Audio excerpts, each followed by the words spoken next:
ગાંધીધામ એ division પોલીસે ફિરોઝ રમજુ લંઘાનો વરઘોડો કાઢ્યો હતો. આરોપી એટ્રોસિટી અને છેડતી જેવા ગંભીર ગુનામાં સંડોવાયેલો હતો.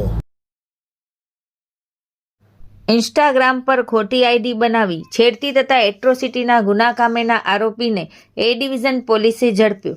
પૂર્વ કચ્છ જિલ્લામાં મિલકત સંબંધી, શરીર સંબંધી, વિશ્વાસઘાત, એનડીપીએસના ગુના કામેના આરોપીઓને પકડી પાડવા જરૂરી સૂચના આપેલ હોવાથી એ ડિવિઝન પીઆઈ એમડી ચૌધરીના માર્ગદર્શન હેઠળ સર્વેલન્સ સ્ટાફના પોલીસ કર્મચારીઓની અલગ અલગ ટીમ બનાવી જે આધારે ગાંધીધામ એ ડિવિઝન પોલીસ સ્ટેશનમાં દાખલ થયેલ છેડતી તથા એટ્રોસિટીના આરોપી ફિરોઝ સન ઓફ રમજુભાઈ લંઘાને હ્યુમન સોર્સિસ તથા ટેકનિકલ સર્વેલન્સના આધારે ઝડપી આગળની કાર્યવાહી કરવામાં આવી છે.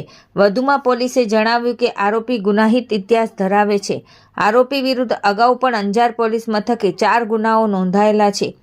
આ કાર્યવાહીમાં નાયબ પોલીસ અધિક્ષક Mukesh Chaudhary, A division PI MD Chaudhary તથા એ ડિવિઝન પોલીસ સ્ટાફ સાથે રહ્યા હતા.